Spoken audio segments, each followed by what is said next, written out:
Can't be hibernating. Must be. Oh, here we go. This is Karen with newclevelandradio.net.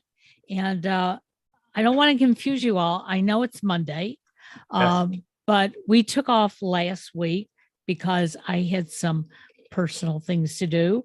Oh, by the way, it's time for What in the World with Paul Seaburn. Paul Seaburn. Hey. And his sidekick, John DiNallo. Am I stepping all over your lines, Karen? Hey, that's okay. It's your show. We didn't rehearse. We've been gone for 2 weeks. I lost my link to Zoom. I couldn't find my notes. It's amazing at our advanced age how fast these things go away. That is true. It is very true.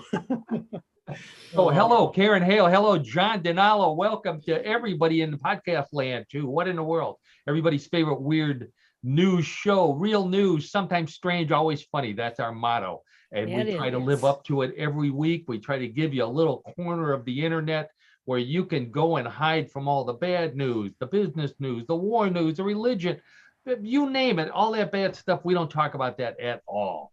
We dig up the weirdest, strangest, and hopefully funniest news stories in the world. That's why our name is What in the World. We even go beyond the world to the universe. Yeah, isn't it? It makes sense, doesn't it, Karen? It does, yeah. I'm glad you're explaining it. Yeah, I figured, for some of our listeners. Oh, boy. So we were just talking about the lack of Bigfoot stories, right, as we were coming on the air. For some reason, I haven't seen any Bigfoot stories in the past 2 weeks. Otherwise, I'd be talking about them today. But we've got some great stuff for you. But I want to first thank everybody for listening again. I want to do a shout out this week to Brian. Brian sent me a nice note saying how much he likes the show. It turns out that John and I both know Brian from our backgrounds. And so, Brian, thanks for tuning in. Tell all your friends. I hope you enjoy the show today. And I think I will mention this without mentioning his name. Brian's a former wrestling coach. So, Brian, I think we'll have a couple of stories you might be interested in today. So, courtesy of John. There's some strange things going on my screen here. Boy, that strange things happening today. Who knows? Be prepared. What in the world? In the world. That's right.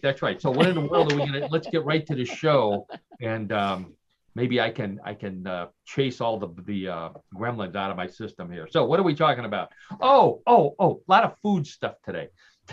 Karen, this is for you. Velveeta nail polish. Yeah. No, I don't think so. Oh, you may. Once you hear about it, you may think that this is the new thing. Cheesy sports in England, John. This one's for you. Okay. Bananas, world records for banana stacking and for banana eating. The world's hottest ice cream and finger-licking good ice cream from Japan. The place for some of the weirdest food. I've said many times that the Japanese know what they're doing. They invented sushi just to screw up Americans. Oh, yeah, it's good. Raw fish, it's good for you. Go ahead, eat it. And then they're sitting in the back laughing at us. Wait till you hear about the latest. Hottest ice cream. Strange guitars from Russia. Oh, you'll love this one. Also food related. Some more odd news. I got a bunch more world records, trivia, strange sports. John's got a great sports story for us today. A little bit of a different twist to his What in the World of Sports segment. And then, of course, we'll play everybody's favorite weird news game, Bluff the co-host. So let's get right to it with, and I've got some photos here. I want to mention our platform is newclevelandradio.net. Karen is the media mogul at newclevelandradio.net. She hosts a variety of podcasts. Please check them out after you check out What in the World. To find us, go to the top, look for host, click on that. I'm on that list. Click on that. Tells you all the platforms that you can get us for free, including YouTube. And I mention that because I do have some photographs, and we always have a couple of photos to go with John's sports segment. They're always fun to look at. So even if you're not watching live, take a look at them later on, and follow us on what's that? YouTube. YouTube. Right. And I am on Facebook. So that's where our buddy Brian gets a hold of me. But people, you can figure out a way to find me. Don't worry. Very visible, Paul. You're the very lovely Donna. The lovely Donna. Not here today. She's out wandering around. The lovely Donna. Somebody contacted me and she said, "That's not another one of those stalkers, is it?" No, we have no stalkers listening to us on What in the World. But anyways, we have people interested in food, and we're going to talk about some food stories here. So, John, world record time. A British man put his frisbee tossing skill. This guy plays competitive frisbee golf and things like that. So he puts his skills to the test and breaks the Guinness World Record for the longest throw of a tortilla. Makes sense. Frisbee kind of shaped like a tortilla. Okay. Just take a guess, John. How far do you think he threw a tortilla? I'm going to say 250 yards. What? 200. Let's see. Strong guy. He's a strong. I knew that's 2.5 football fields. Football fields. 2.5 football fields. Okay. It was a windy day. Windy. Right. Sure. Karen, how about you? What do you think? A tortilla. It's less than that. Yeah. Maybe like an inch. An inch.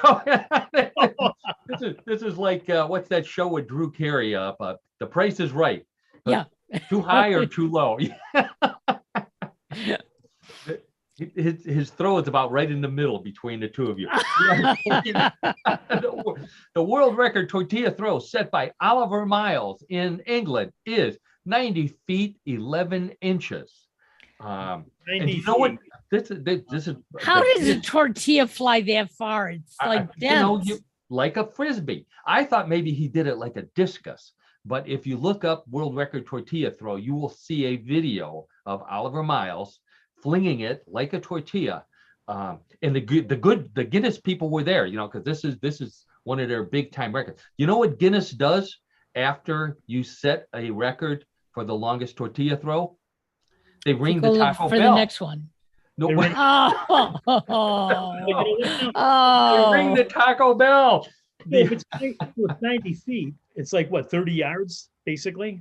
30 yards, yeah, 90 feet, 30 yards. I'm only up by 220. I'll have to work on my math, in the future.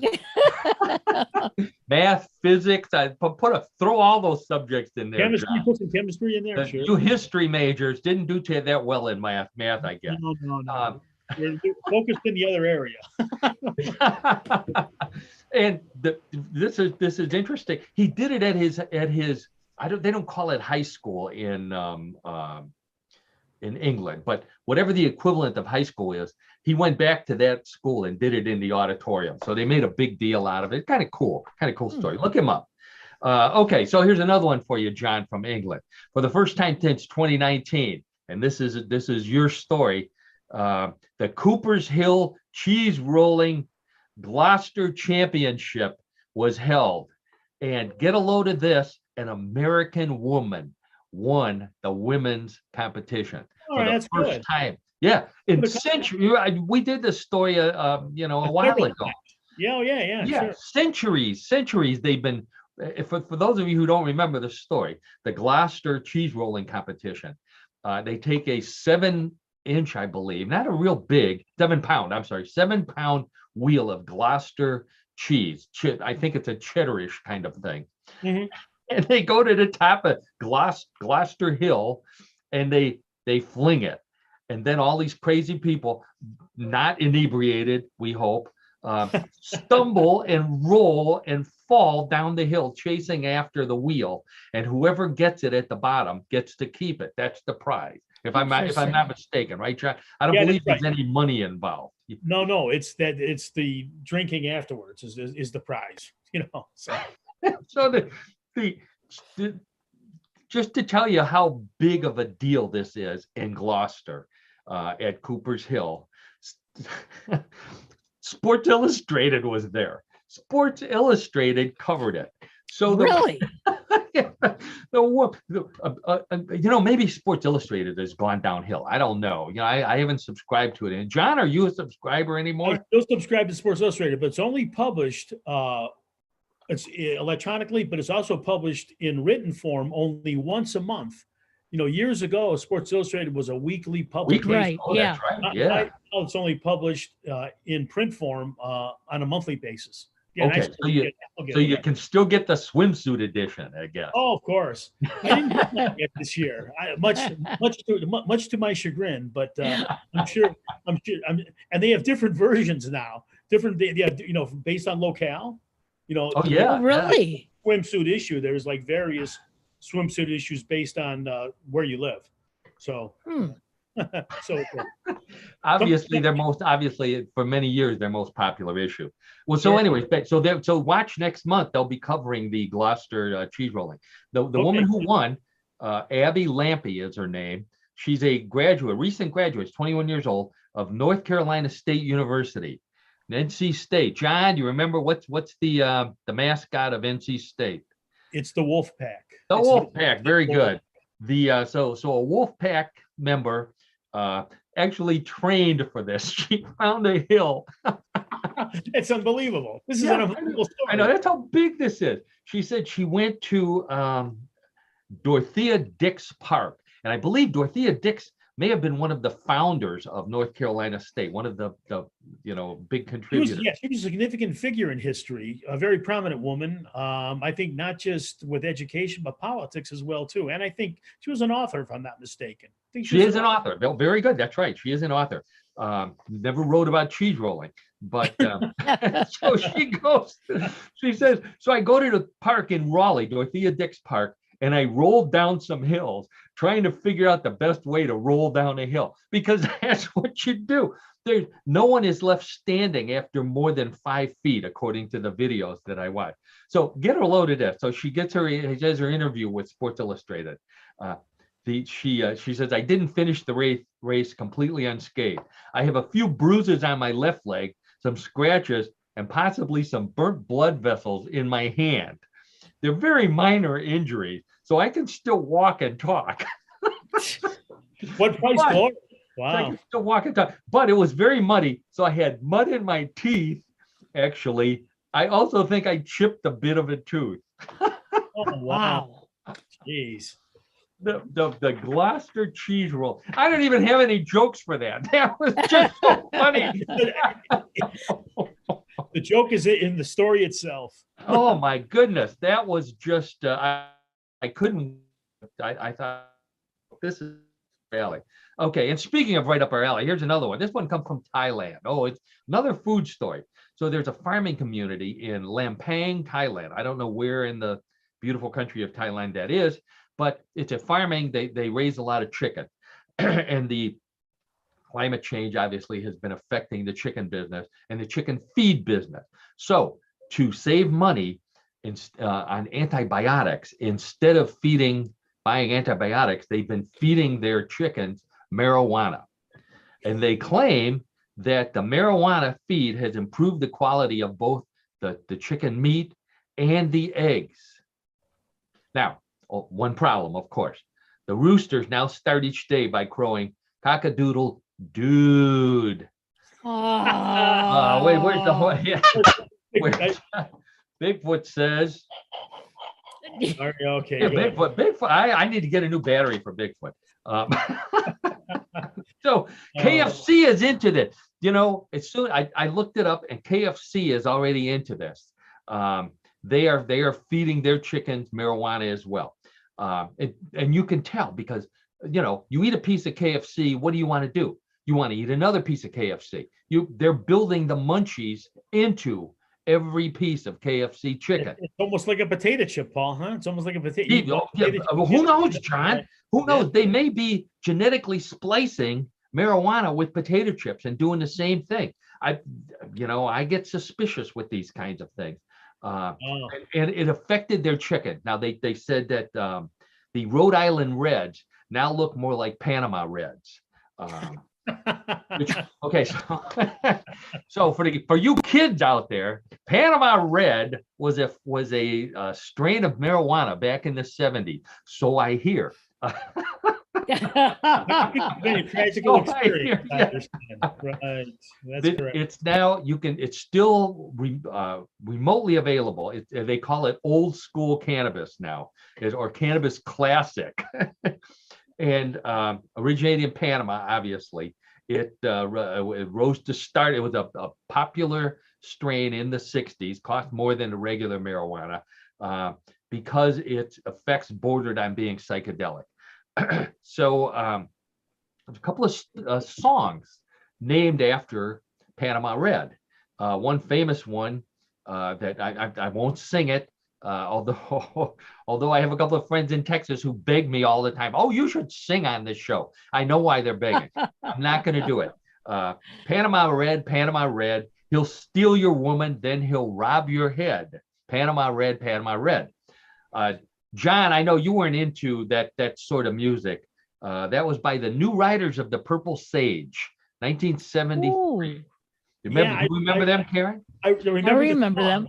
I remember the song, but I didn't remember who did it. But I remember the song. I actually heard Jerry Garcia do it from really? the Grateful Dead. He had a band called Old and in the Way, and great name for a band. He did it, but that's not the original Panama Red. It turns out the original Panama Red title was sung by Yellow Balloon. Now, I know no one anywhere has heard of Yellow Balloons. I'm going to tell you who they are because they have some interesting links to popular culture. Yellow Balloon, 1967, they're called a sunshine pop band. An equivalent would be the Mamas and the Papas, or Spanky and Our Gang. Sunshine Pop Band is what they're called. Right. Los Angeles, 1967. Their singer, John, was Don Grady. Does that now from old TV sitcom? My Three Sons. My Three Sons. Very good, Karen. Okay. Good one, Karen. Wow. Oh, My Three Sons. Which brother was he? The Douglas boys. Douglas? He was the middle guy. The middle guy, right? Yeah, that's what they called him. Middle. Yeah. He was. Well, no, but Tim Constantine was the oldest brother. Oh, wow. Oh, Karen's. You're on a roll here. Tim Constantine. I watch it every morning at 6:30. Oh, you do? Don Grady was the middle child. He was Robbie Douglas. Yep.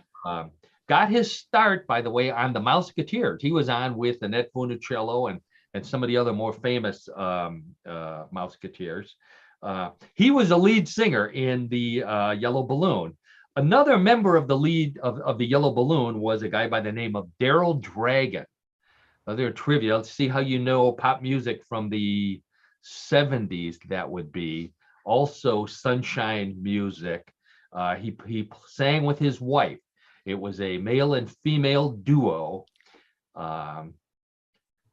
His name was Daryl. Her name was Tony. Was that no? I don't want. Well, there's dead air space here, which I don't like. So I'll give you the answer. It's the Captain and Tennille.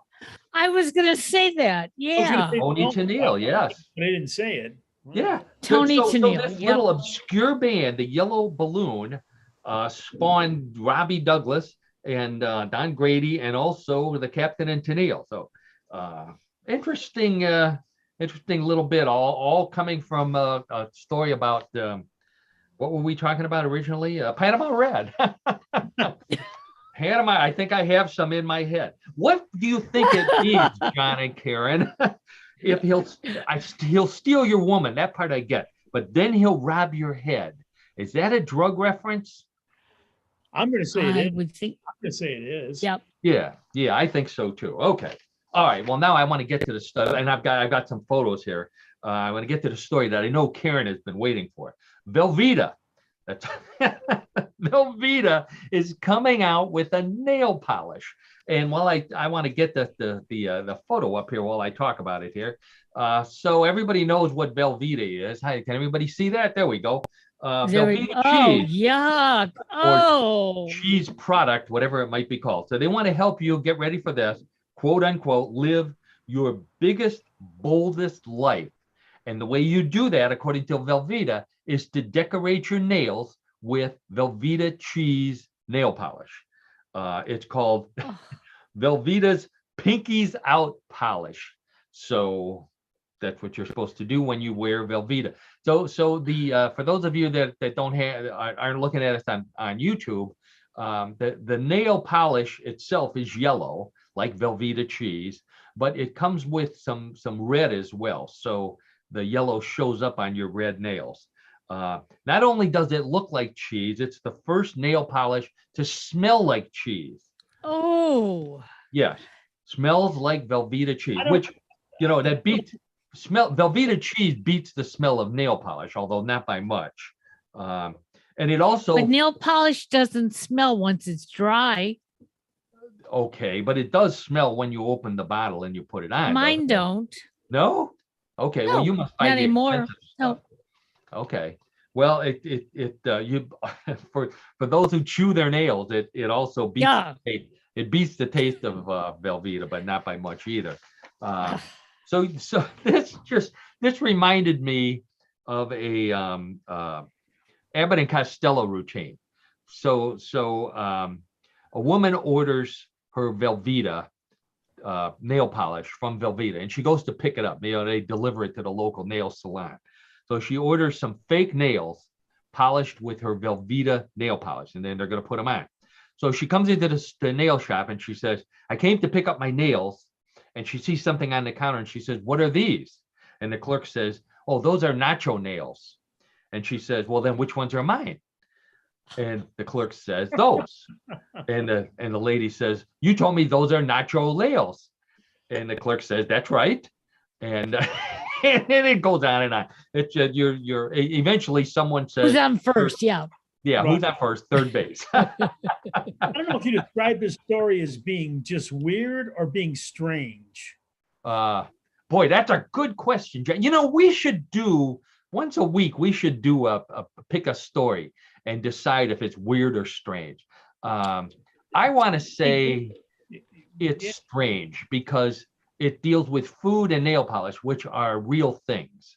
So I would put that as just strange, a strange use of real things, whereas weird would be, maybe out of this world. How about that? How does that sound? No, that sounds right. I would call it strange. I don't know. Karen, what do you think? Strange or weird? To me, it's really weird. Weird. Well, that's one of your favorite words, Karen. Yes, so it is. We'll give you weird. Okay. Okay. So sticking with the food theme again here. Food producer Fresh Del Monte, that's their new name. It used to be Del Monte, now it's Fresh Del Monte, and a grocery store chain in Chicago called Jewel Osco teamed up to set a world record for the most bananas stacked outside of a grocery store. So the largest display of bananas. John, I'll give you another chance. How many? And I'll give you a hint. How many thousands of pounds of bananas did they stack in front of a grocery store in Chicago, Illinois? And then I'll put the picture up. Maybe I'll put the picture up. That'll give you a little bit of a help here. There you go. Sure. So how many thousands of pounds of bananas does that look like? 2,500.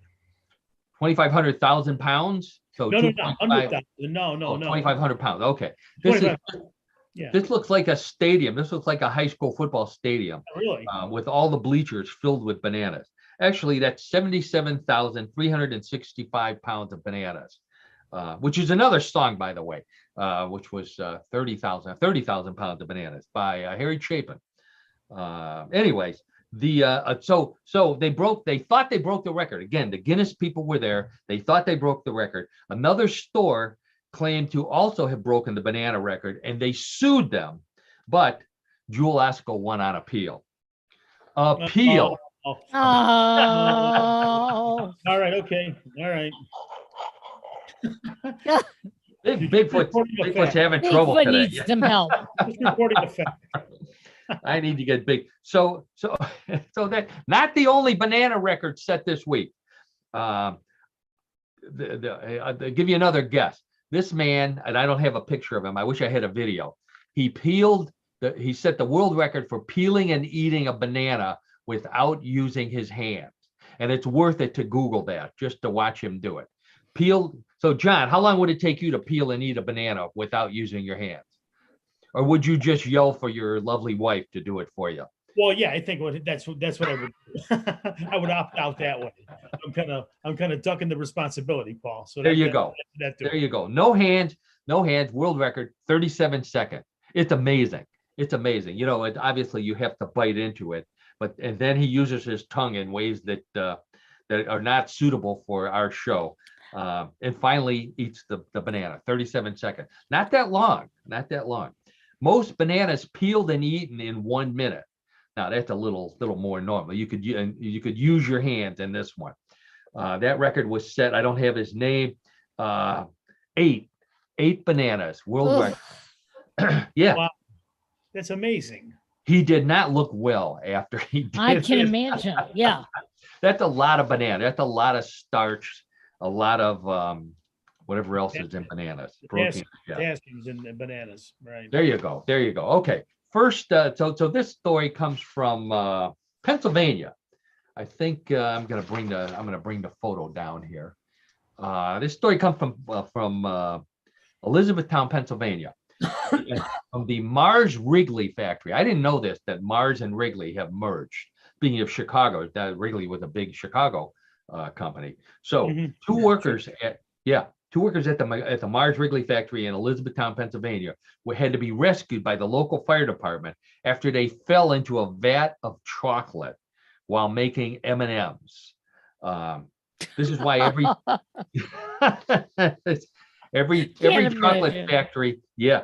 chocolate factory plays a song by the Smothers Brothers in order to warn people, and I'm going to talk about that in a second. But the workers' names were Mark and Mary, so they were unharmed. Otherwise, they would have had to change the name of the M&M and M&M. So for those of you that are unfamiliar with the Smothers Brothers, and really, I did some research on the Smothers Brothers. They're in their 80s, Tom and Dickie Smothers. They made their first appearance on television in 1959. Folk singers who were the probably two of the funniest comedians I've ever heard. So they did a routine called the Vat of Chocolate, and Tommy, the dumb one, although he's the smarter businessman, sings about falling into a vat of chocolate, and Dickie, of course, stops the song and says, "What?" And he says, "Yeah, I fell into a vat of chocolate." He said, "Well, what did you do when you fell into the vat of chocolate?" And the song goes back and forth. He says, "I swam a lot." It's a 30-foot vat, to which Tom says 30, or Dick says 30 foot wide. No, 30 foot deep, full of chocolate. So finally, he says, "So what did you yell when you fell into the vat of chocolate?" And he said, "Fire." And he said, "Well, why did you yell fire?" And he says, "If I yell it." So it's just a great routine. I don't do it justice. So that's what they did. I'm sure they must have yelled chocolate in order to get the people to come and rescue them. I've got another fire department story coming up a little later. So autonomous vehicles. This is the big thing now. You know, driverless cars, driverless trucks. This comes from Dallas, Fort Worth, from the Texas area. So Mark, if you're down there, right up the street from you, the autonomous vehicle company Gatik announced a self-driving truck is going to be on their self-driving trucks are going to be on the Dallas freeways this summer, delivering toilet paper to Sam's Club stores. So it's trucks, no drivers, full of toilet paper, going to Sam's Club every day except when it rains, because when it rains, autonomous vehicles filled with toilet paper have a tendency to wipe out. Wipe out. Where's Bigfoot? Paul, you're just loaded with them today. I'm full of them. Yeah, that's the word, John. I'm full of them. Kind of a play on words there. I can't believe it. This is a true story. Now, I checked, and they will have a human somewhere in the truck because they still don't trust these autonomous vehicles to make it all the way to Sam's with their load of toilet paper. Can you think of a worse job than sitting in a truck that you can't drive, filled with toilet paper, and you're just the human on board. You're kind of powerless in a way. Kind of, you are powerless. That's right. And what's worse, here's what I thought would be worse. So you're the guy. Let's say, John, you're the guy in the truck. Okay. The toilet paper truck, and the truck breaks down in a wooded area.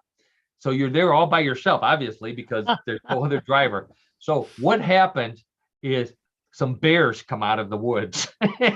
They see a truck full of toilet paper. What are they going to do? What they're known to do. They're known to do. That's exactly right. Thank you, Karen. Okay, let's go to South Africa here for this. Oh, this was my most popular story on Facebook this week. I do have a photograph here that we'll get up here in a second. So a man in South Africa who said he was tired of paying for new shoes when his old ones wore out, solved the problem forever. And I'll show you exactly how he solved it with a photo, and then I'll explain to you, oh, there's our bananas again. So here's how he solved the problem. He had shoes, Nike shoes, tattooed to his feet. Nike trainers, by the way. The shoes look real. For those of you who can't see it, they look real, although he says he regrets not having his feet measured first. Now, if you can't see the photo, it's because his toes aren't covered by the shoes. They end at his toes. This doesn't look normal, does it? No, it doesn't. Is this weird or strange, John? Yeah, no, it's just very strange. I wouldn't say it's weird. It's just very strange. Very strange. A friend of mine, who another fan of the show, Tim, said he wanted to know what the soles looked like if he got tattooed on the soles. Yeah. He's like me. He's thinking too hard about this. Yeah, it's a lot of effort exactly. to have his feet look like that. I'll tell you that. So why on earth, if you're going to do this, go through the pain, why Nike trainers? Why not a nice pair of shoes, like, maybe a pair of wingtip? Then he could go barefoot to work, maybe. Well, he's making a statement either way, right? Wow. But you are making a statement. That's correct. Yeah. My fear, if I would do something like that, and I'd get used to it, and then I'd go downtown, I'd have a big sales call to make, and I'd forget that I was doing this. And I'd stop at one of those shoe shine stands and ask the guy for a shine. Next thing you know, my feet are covered with polish, and he's beating them with a brush and a rag. And that I don't think that would work out very well. That would not be a good ending, I don't think, Paul. Right. So, but this story fits right with another story that was popular this week about some people who were walking on hot coals. Have you ever done this, John or Karen, by the way?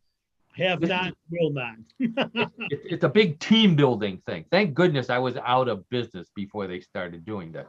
So this comes from Switzerland. So the employees at a Swiss company were listening to a motivational speaker who suddenly gets up and says, okay, now we're going to all run through hot coals to show that we're team players. It's 25 of them ended up in the hospital after burning their feet running on hot coals. Now, my question is, I would like to know what this company is, because I don't ever want to buy anything from them. Because you think about this, and John, you were in the recruiting business. So the first person runs through, they burn their feet. Okay. Second person says, well, that's not going to happen to me. They run through, they burn their feet. At what point do you look at the person in front of you who burned with their burning feet and not say, nah, I don't think so? 25 of them, I think it was over 24, 25 ran through it without having that thought in their head just once. Nah. No, I do it right away. Wow. Isn't that amazing? That's an amazing story. That's amazing. I don't even like to cook over hot coals, let alone walk close to them. But speaking of hot, good transition here. This story comes from Japan. From the Hirata village in Japan. I'm not sure where that's at. They have an ice cream. See if I have a picture of it here. Yeah, I do. There it is right there. Now you can't tell by looking at it, but there's something well, you can tell if there's something sprinkled on it. You can't tell what it is. It looks like cinnamon. That's actually hot habanero pepper powder. This is the hottest ice cream in the world, and this ice cream store in that village, Harata Village, will give you this ice cream for free, a cone's worth, if you can finish it. And I think that includes eating the cone. I'm not sure. Very few people actually make it through. It's so hot. Again, I think this is something they do to get American tourists to not visit their country. Yeah, probably. Because and who would do something like that? You're saving $3.80. It's not a whole lot to save, but you end up with your mouth completely burned out. You probably cut yourself on the waffle cone. If not, you may poke yourself in the eye, or you may want to poke yourself in the eye after eating this stuff, just to kill the pain of what's going on in your mouth. I don't know. I just thought that was another one of those. Why do people do this kind of thing to themselves? Not exactly a motivational or team building there, John, but no, I would not say wise decisions. I don't think those people make not at all decisions. They didn't think it through. They didn't think it through. Yeah, that's a good point. But here's somebody who did think it through. This next story comes to us from Moscow. Some good news from Moscow for a change. So before McDonald's shut down their operations in Moscow, in Russia, this guy, he's an artist and a luthier. A luthier is someone who makes guitars and guitar-like instruments, like the lute. Art Mayer is his name. Art Mayer.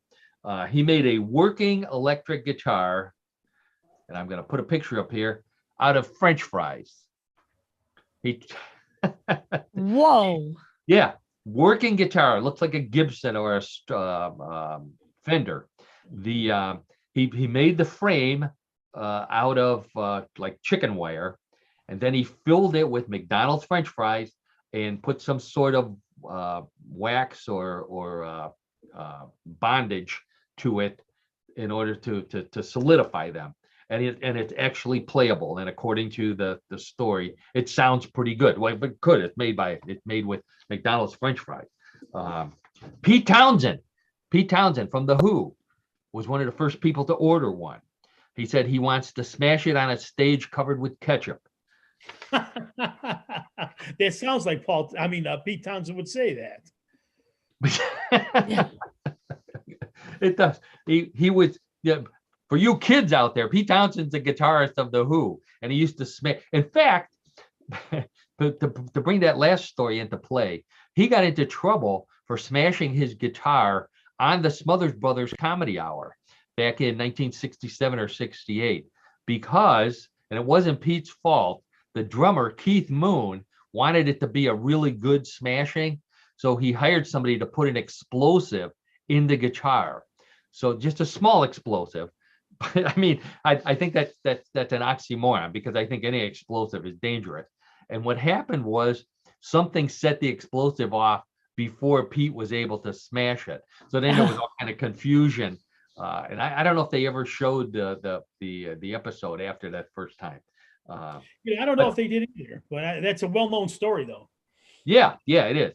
So another popular rock band that a little more modern is also ordering some of these guitars for their next tour of London, in which they're going to call themselves Fish and Chips. Oh, good one. PHISH, Fish. And all I could think of, and again, this is showing our age here, was Jimi Hendrix playing guitar with his teeth, which he was famous to do. I don't think he would do this with this guitar. He'd get too distracted and possibly chew through the the string to get. That's a pretty good call. French fry. I think he would do that. Yeah, I would agree with you on that. Jimmy was known to smoke some of those substances that gives you the munchie. So it just might, put that all together. Now, going back to Japan for a second, chicken nugget ice cream is a thing in Japan.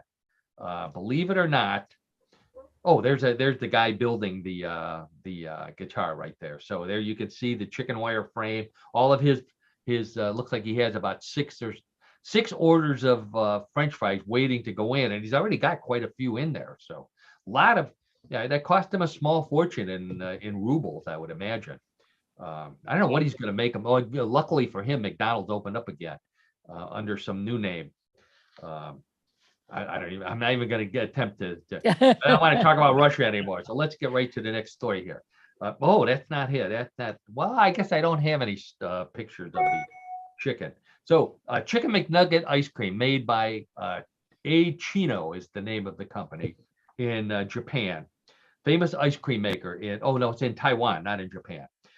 So you get a little bucket of chicken nuggets, frozen.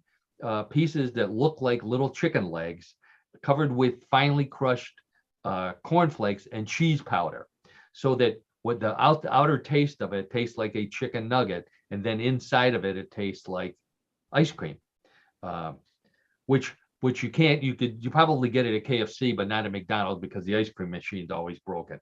But I think it's a great idea. It's the kind of thing you get at state. Yeah. Have you seen a working ice cream machine at McDonald's? I don't think that such a thing exists. Not recently.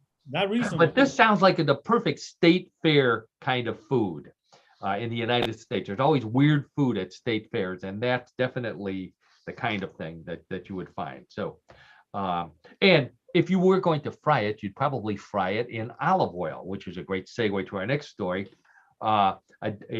An archaeologist who specializes in the study of ancient food and drink, which I think is pretty interesting. If I was going to get into archaeology, I wouldn't want to be digging up bones or anything like that. So Emlyn Dodd specializes in the ancient food and drink of ancient people. So he found a recipe for olive oil from ancient Egypt, extra virgin ancient olive oil. And he used the original method to press ancient Egyptian olive oil with something called the twisting method. So you were able to drink or rub your bread in olive oil that existed 4,500 years ago, just like it was made. And so he was studying what kind of people use this olive oil. And unfortunately, they're just like modern people. They were adopting the Mediterranean diet. They got tired of it. They went back to camel burgers. Who wants olive oil when you can have nice greasy camel burger on a bun? Oh my gosh. All right, I got one more world record for you, John, and this one is so unbelievable. The lady, her name is Barbara Humbert from France. Barbara is 82 years old. She's a great grandmother. 82 years old. She just set the world record for running 78 miles in 24 hours. World record for the farthest someone over 80 has ever run in a 24-hour period. 78 miles, John. That's astounding. Yeah, wow. That's 3 marathons. That's 3 marathons. Right. Wow. And she could have gone farther, but she got to 78 miles and she suddenly remembered why she was running. It's like me. Why did I get this room? Why did I get on this track going? Maybe it'll remind me. 82 miles later, 78 miles later, she finally figured it out. Never slept the whole time, which is interesting. She ate and she was able to use the bathroom, but other than that, never slept the whole time. That's amazing. Yeah. And she started, she got mad because some kids ran across her lawn and threw her flower bed, and she started chasing them. Typical grandma.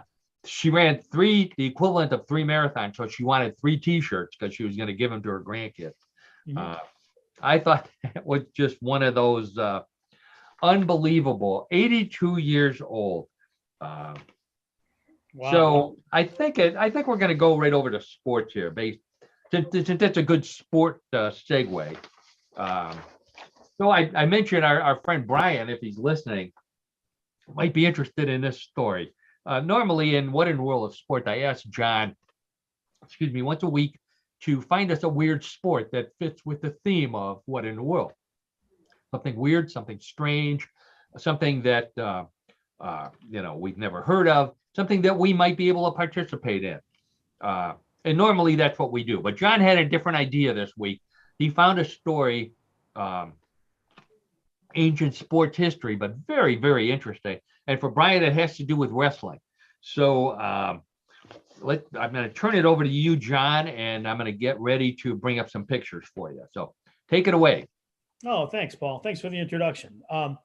So this week we have a biography of a world famous professional wrestler from the early 20th century. Early 1900s. Early 1900s. Okay. This wrestler's ring name was the Great Gama, Gama, and he had a long record as the undefeated wrestling champion of the world. Let me explain. The Great Gama. The Great Gama. His real name was Ghulam Mohammed Baksh Butt. He was born. He would. That's his name. He even if he wasn't a wrestler, he should have changed his name. Good idea to go to the Great Gama. So he was born on May 22nd, 1878, in the Punjab province of British India, and he lived until May 23rd, 1960. In India, India, he was what is called a Pulwani wrestler, and Pulwani means heroic wrestling, and the sport dates back to 5000 BC. It influenced. Now this is somewhat like the wrestling that we used to see in high school and college, right? That's right. In fact, it influenced catch wrestling, the kind that you see in high school, as you said, Paul, freestyle wrestling, and also mixed martial arts. Now, the Great Gama only stood 5 feet 7 inches, and he started wrestling when he was a youngster. Yeah. By 1910, he had defeated all of the prominent Indian wrestlers who faced him, except the middle-aged Rahim Bakash Sultani Wala. He should have changed his name too. Evidently, he didn't. But so he traveled. Then he sailed to England, but he was not allowed to wrestle there because his body weight was too low. It was not on par to the other wrestlers that were there. That's amazing. We have a picture of him up right now, and he looks short, but his legs are massive. Mm-hmm. He's not like, he's obviously not a bodybuilder like the professional wrestlers are today, but obviously strong. I don't know if that's a six pack. I wouldn't call that a six pack. That might be a small keg that he's packing over there. But nonetheless, he looks pretty strong. And it doesn't look. Those are not belts. Those are strange looking trophies of some sort. Those are trophies. Yes. Yeah. So because he sailed from India to England, he's not going back to India. So he was persistent, and then he was allowed to enter the competition. And then on September 10th, 1910, he faced the premier wrestler Stanislaus Zbyszko in what was called the John Bull Championships in London. Oh, so it was a formal name. Sounds big. Right, exactly.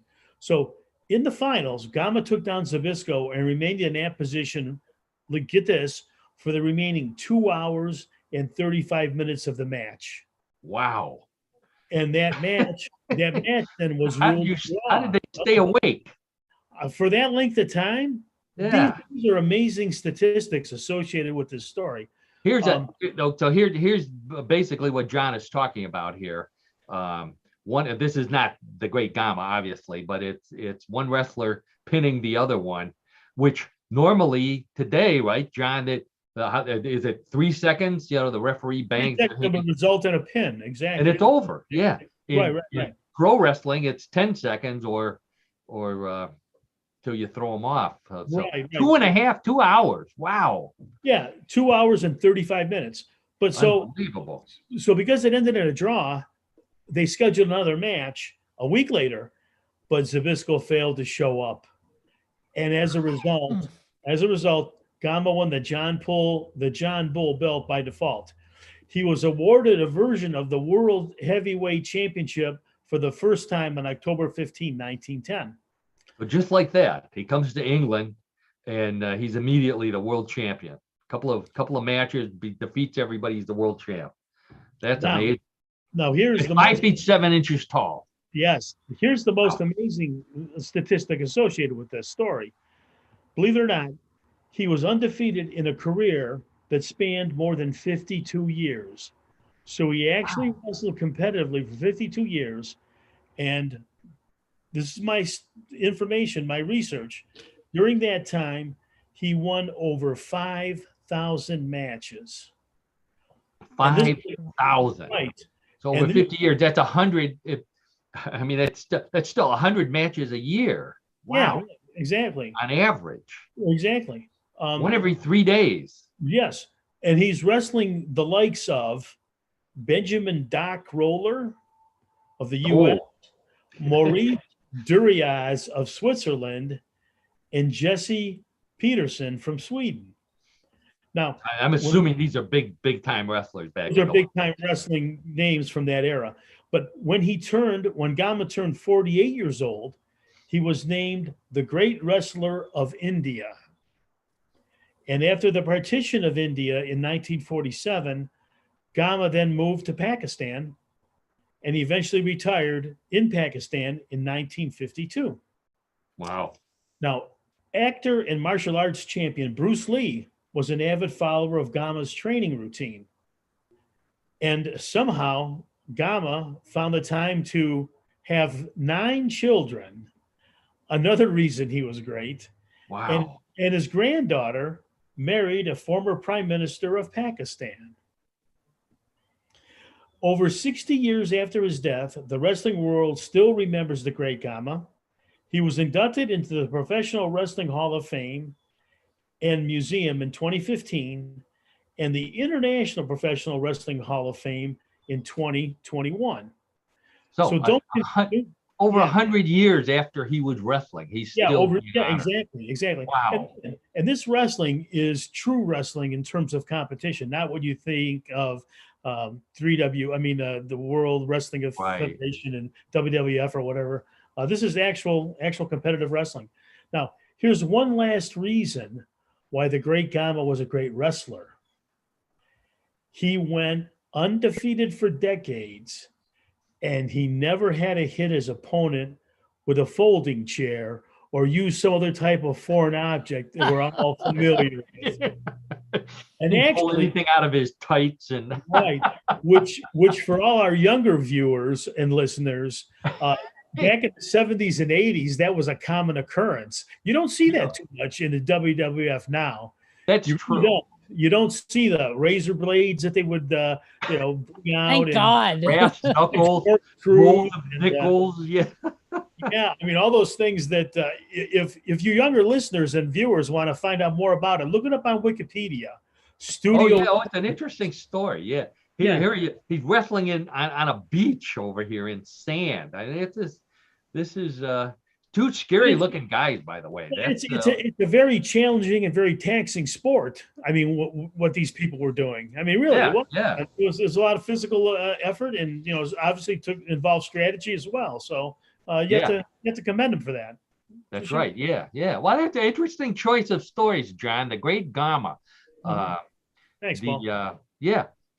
Quite an influence on the real sport of wrestling, not necessarily on the professional sport of wrestling. Now, I talked to John and I went to college together. We've known each other for 50 years now, but our memories sometimes fade.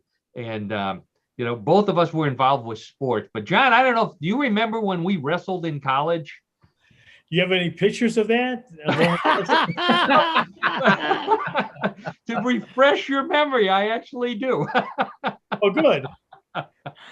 So let me see if I have that picture right here. So Karen, I want you to tell me which one of these is John and which one is me. The one with the beard has to be you. Yeah, that's it. That's what I would say too. So for those of you, a really good reason to go to YouTube is to see me and John in college wrestling. I believe that the wrestler Karen is referring to is the infamous Haystack Calhoun. Oh, that is right. That is Haystacks Calhoun. Yes. And the other wrestler, if I'm not mistaken, the one that looks a lot like John, would be Johnny Powers. I don't know who that is. It might be Yeah. Johnny Powers, but they wrestled around the same time. But I think the most interesting thing about the photo, of course, is the trademark lucky horseshoe that around his neck. Calhoun wore. I mean, think of that for a moment. I mean, as a trademark, a trademark object, it's lucky horseshoe. Yeah. Which I think sometimes Calhoun would put into play actually when he wrestled, I think. Oh, of course. He had to. If a bad guy was getting an advantage, I think that came into play. It would be one of the foreign objects, so to speak. Well, that was back in the day when there was always a couple of really good looking. See, now all of the wrestlers are good looking. Back then, it was only a few were good looking. Most of them would look more like haystack over there. Right. Brings back some fond memories, Paul. It really. I know. We never made the school team, but we had a lot of fun rolling around on the floor, didn't we? I'm sure you guys did. And on that note, I think we'll put an end to What in the World of Sports. Thank you so much, John DiNallo, for that. Okay. Great all right, story. Paul. All right. And Karen is back. I think it's time for Bluff the Co-host, everybody's favorite weird news game. Every week we play Bluff the Co-host at the end of the show. For those of you who are visiting for the first time, real simple game. I have 3 stories similar to the ones we've been telling all afternoon. One big difference. The ones this afternoon were all true. The stories in Bluff the Co-host may be true, may be bluffs, and it's up to Karen, John, and those of you playing at home in podcast land to decide which they are. Could be 1, could be 2, could be all 3 as bluffs. So let's get right to it. Wagering is allowed. Place your bet.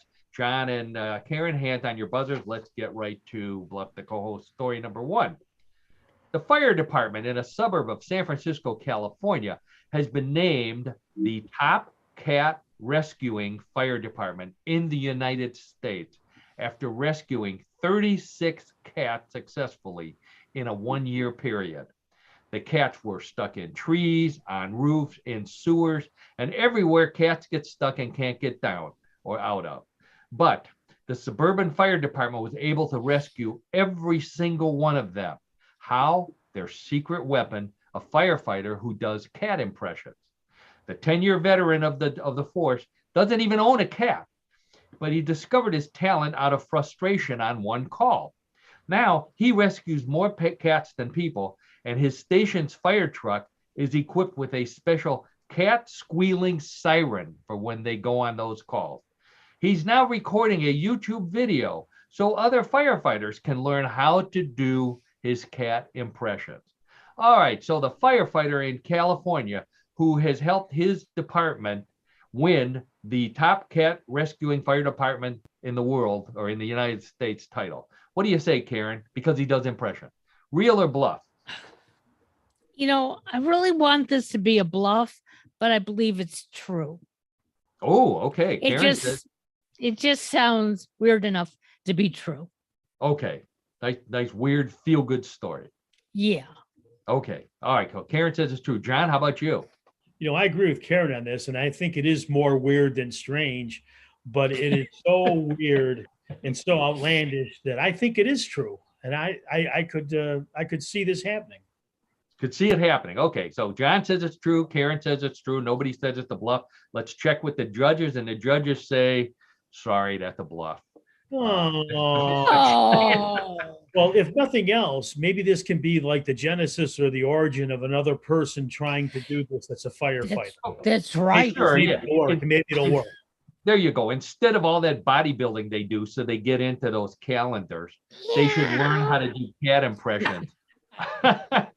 I know a couple of former firefighters who will be calling me to complain about this story. Okay, so let's check with the scoreboard, and the score is 0-0. No one's got a right answer so far. So let's move on to story number 2, local story. The University of Mount Union in Alliance, Ohio, is known for its top quality liberal arts education and for its famous championship winning Division III football team. But now it's about to become famous for something else, the Mount Union Union. Students running the college radio station have decided that they don't like working there for free just to get the experience and have decided to form a union. Despite the name, Mount Union has no unions or mounts either, and the faculty and staff want neither. That's why the radio station students are making their case on a hill in downtown Alliance they've renamed the Mount Union Mount, where they plan to protest until the university allows the union to form and pays them $15 an hour. Yes, it's summer break, but the students plan to stay until their demands are met or fall semester begins. Okay, John and Karen, the Mount Union Mount. Students trying to form a union to get paid for working at the radio station. What do you say, John? Real or bluff? Well, I'm going to say real. Think of this with the name, image, and likeness efforts going on. So students in college are being paid for their name, their image, and likeness. Right. The athletes, right? Yeah, the athletes are being paid or whatever. I can see that, and I think in this era, everybody's looking to make a buck. So why not the college student? Why not college student? Okay, so John says, I would say yes. Yeah. Mount Union Mount is a real story. Karen, how about you? Well, I have a very dear friend who's on faculty there, and he hasn't shared this with me. So I'm a little perturbed that I don't have the right answer. But, I'm going to go along with my buddy John. It's true. Oh, so Karen says it's real, despite the fact that it hasn't been confirmed by her friend. Now, according to the story, the faculty may not want anybody to know that the students are trying to form. It's possible. You're right. Yeah. Okay, so both Karen and John say that the Mount Union Mount movement is a real story. Let's check with the judges, and the judges say the score is now 0-0. That's a bluff. Yeah. Sorry. Where did you come up with that story then? Mount Union Mount. Come on, I thought you. Who was able to put that together? That kind of story. Wow. But the person writing this must have had a lot of time this afternoon. I guess so. Wow. Karen, we have to repeat ourselves here. Score is still 0-0. Points are doubled in round number 3, but it's not going to make any difference. Somebody has to score a point to win here. So let's see. Let's get right to story number 3. A man who claims to be John DeLorean's long-lost son is being sued for trademark infringement by the company that owns the right to the DeLorean car brand because he's selling a 3-wheel version of the sports car that his father invented to buyers in the Middle East. The cars have gull-wing doors, just like the one in the old ones, and brushed metal finish, but can't go fast enough to time travel or even reach 60. But he says they get great mileage with their motorcycle engines, and the tricycle chassis is perfect for avoiding bomb holes in Middle Eastern roads. Now, the DeLorean, the son, claims he's real, and so is the market for his 3-wheeled DeLorean cars. He has offers from dealerships, taxi companies, movie makers, and even rich oil sheiks. If he can cut a deal with the DeLorean company, he hopes to bring back his father's good name and maybe even sell the 3-wheel cars in the United States. So, 3-wheeled DeLorean gull-wing cars for sale in the Middle East, maybe in the United States. What do you say, Karen? Real or bluff? Well, it's funny that my husband was telling me about a new DeLorean that was going to be built, but this doesn't sound like it. Because the gull wings are only going to be on the back doors, not the front doors. So I think you read the other story and created this. So I'm going to say it's a bluff. Karen said, oh, okay. All right. I follow that logic. Karen says it's a bluff. John, how about you? I don't think I've ever heard of a 3-wheeled car. Okay. Maybe a 3-wheeled motorcycle. Okay, but a 3-wheeled car.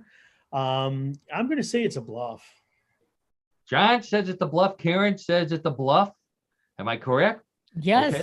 Yes. All right. Let's check with the judges. And the judges say the score today is final score 0-0. No. That's a real story. Look, Google it.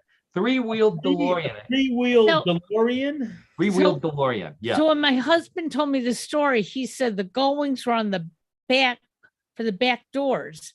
Not They the are, front they're doors. coming out. The DeLorean company that he's having his fight with is coming out with a new version of the original Okay. car that looks like the old one. Now I didn't know that the gull wings were in the back, but I have heard that story. And John, in England, three-wheel cars are very popular. There's a brand called the Robin.